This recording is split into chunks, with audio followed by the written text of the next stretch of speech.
The reason why I'm bringing up this conversation is because a few years ago, I came across an article. It's called Girlhood Interrupted, the erasure of childhood, of girls' childhood.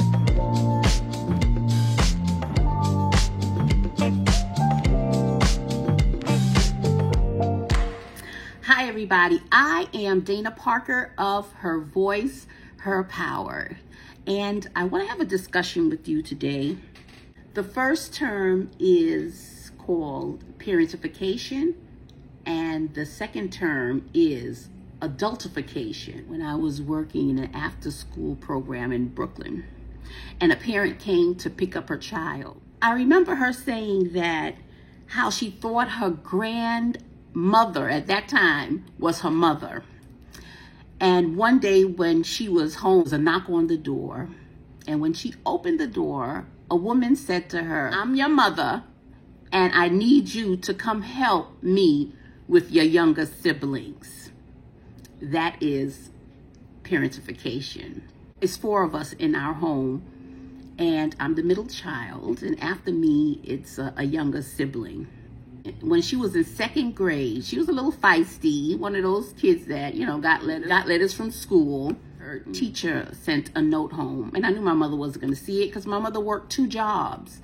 So I read the note, and I responded to the teacher, and I told the teacher that I would, speak to Danielle, and, hopefully you won't have this problem again.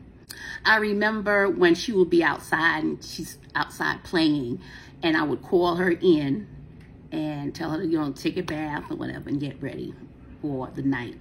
So I look around, she's not in the house. I look outside, and now it's about 11 o'clock at night. She's outside riding her bike. And, I was like responsible for her. What you call parentification.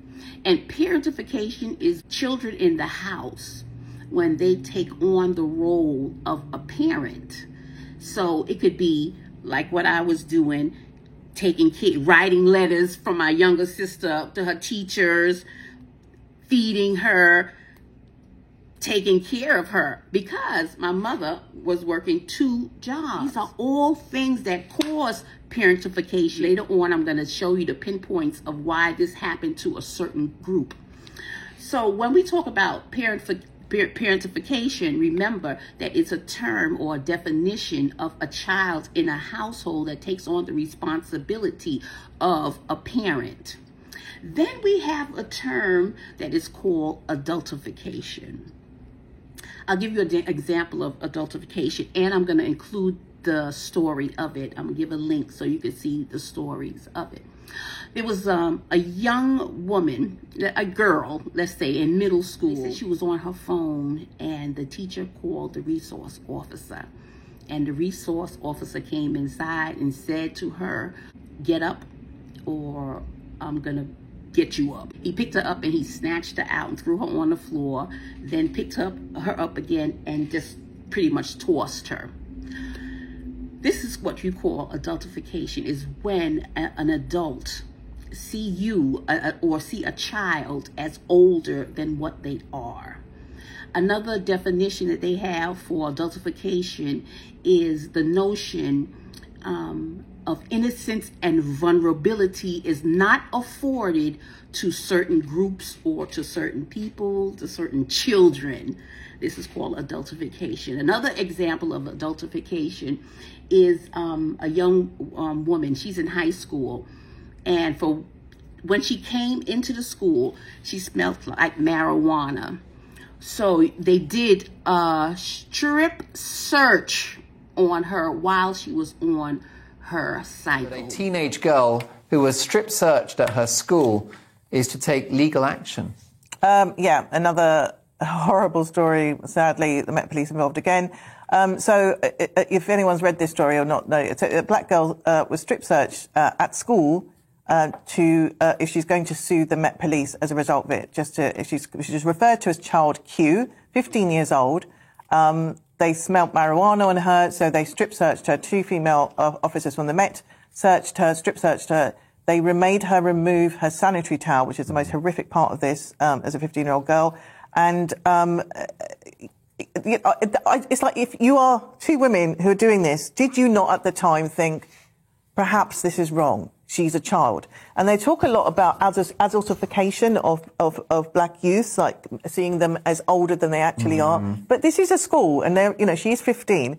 They didn't call the parent or inform the parent. Power! Power! Power to the woman! Power to the woman! A community united in anger and disgust after learning that a 15-year-old girl was strip-searched at school after being wrongly accused of carrying drugs.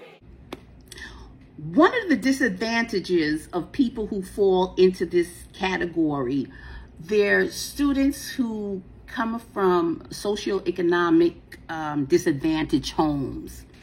And in my case, I was raised in a home where my mother, she worked. My mother's not home. Where we want her home? Or who's going to hold down the house? So you have the children that's holding down the house.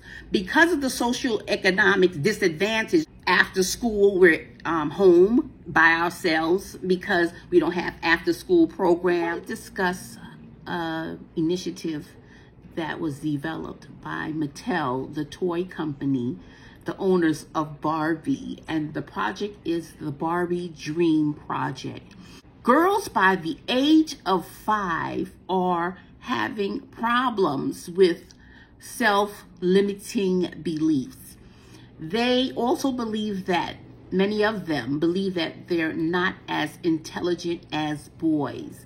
Already we see this in the science field. That's why we promote STEM with girls. We see this in engineering. We see this in math. We see this in a lot of the sciences that we have lower girls with numbers. Yet we're graduating more than our male counterparts.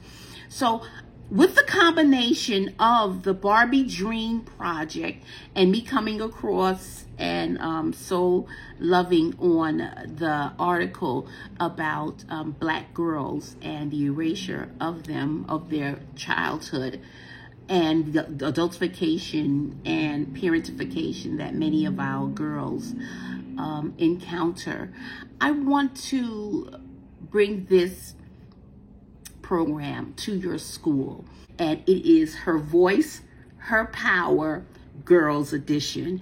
This is for girls the age of 11 to 13. I prefer to start with middle school because middle school, that's when, you know, we have more of their development, more of them developing their own personality. You know, when we talk about developmental growth, more of them becoming into their independence. So when we get to those stages there, it can get sensitive, you know, that's the time that we need to teach our children how to communicate, how to talk with people. It's unfair. It's unfair that certain groups, they could say something, and in another group, they could say basically the same thing, but one group would be articulate and the other group would be what called womanish or grown or disrespectful, because that's what we call adultification. Because that older group, the two people could be the same age, but remember, in adultification, the child is perceived to be older than their chronological age. I know that when your students encounter this program, that they will have a transformational experience. And I've worked over 20-something much years with teenagers. Some of my teenagers are now married with children. But this experience, they'll learn to carry over into their adulthood. Pushing this program out to after-school enrichment programs, and I'm reaching out also to people who want to do this in their community or in their church. What I am pushing out is a virtual academy, because I want as many of you to take advantage of this opportunity.